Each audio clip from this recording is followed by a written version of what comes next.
And thank you for downloading and installing WP Spell Check. We hope you like the plugin so far.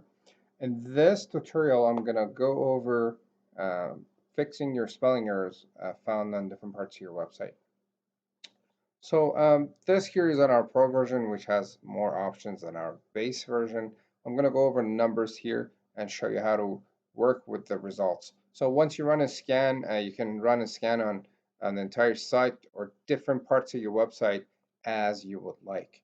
Um, this here is a website literacy factor, which is the number of errors found compared to the total number of words scanned on your website. This here is the last scan found so many errors on. This is the last scan that was done, and it shows which part, which one of these it was done on. So if it's on pages, posts, or say SEO titles, it would show up here. This shows number of page, how many pages were scanned, how many posts, how many media files, total number of words scanned, and how long it took.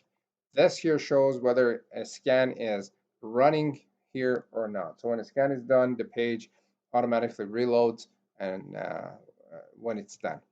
Anyway, so when you scroll down here, this option here clears the scan results and it gives you a clean page. This here, you can see the scan results. On bigger sites, it may take some a longer period to scan your site. So while the scanner is running, if you click on this option, it will show you the errors that the scanner has found. Anyway, so on each entry, this is the spelling error that was found. Now, the errors are words that are not listed in the dictionary. And each of them you have four options. So these are the options that you can apply to a word. Here's the page title. This is the view link that will open up in a new tab, and that here is the type. So you could choose to ignore a word or a spelling error and it will not show up on the scan results anymore. You can add it to the dictionary, which will make it your own personal dictionary. You can take a suggested spelling, which you could choose it um, from the dictionary words here, and the words that are added to my dictionary, they will also be shown up here as suggested results for spelling errors as well if it's a close match. You can also choose to um, uh, edit the word in line here and save it later. So if you want to make this word, change it to 11 or 11 and then save the change later, it will take care of that.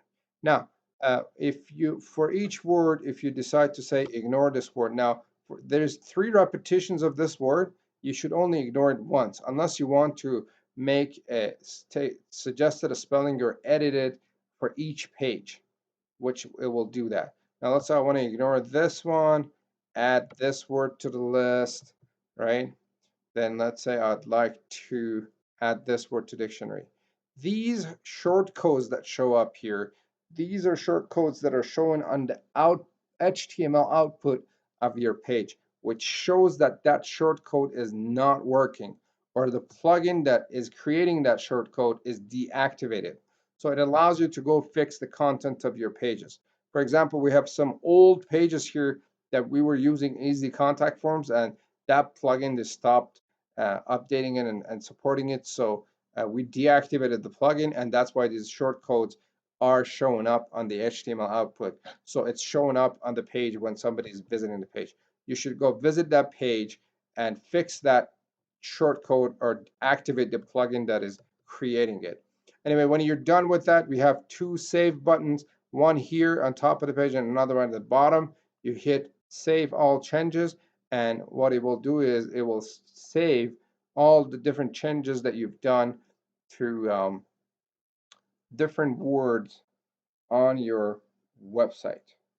Now, once the page reloads, which sounds like my website, our website is a little bit slow right now. Once the page reloads, it will give you a confirmation of what has been done and what is saved on different parts of your website, like so. So it says the following words were updated. These words were added to the ignore list, and this word has been added to the dictionary. So this here is how the page with um, scan results work. These look like they are different uh, errors that are showing up as spelling errors. Now here you can search for certain words if you want to search for them, and then you can navigate through the pages, the scan results here, and if you find any errors or if you come across any issues, please click on this link here and send us the issue that you're experiencing, and we will definitely take care of it right away. Anyway, so that's it for fixing spelling errors. On the next video, I'm going to go over empty fields and go over how it helps fix your um, empty fields and improve your search engine optimization. Thank you for visiting and have a great day.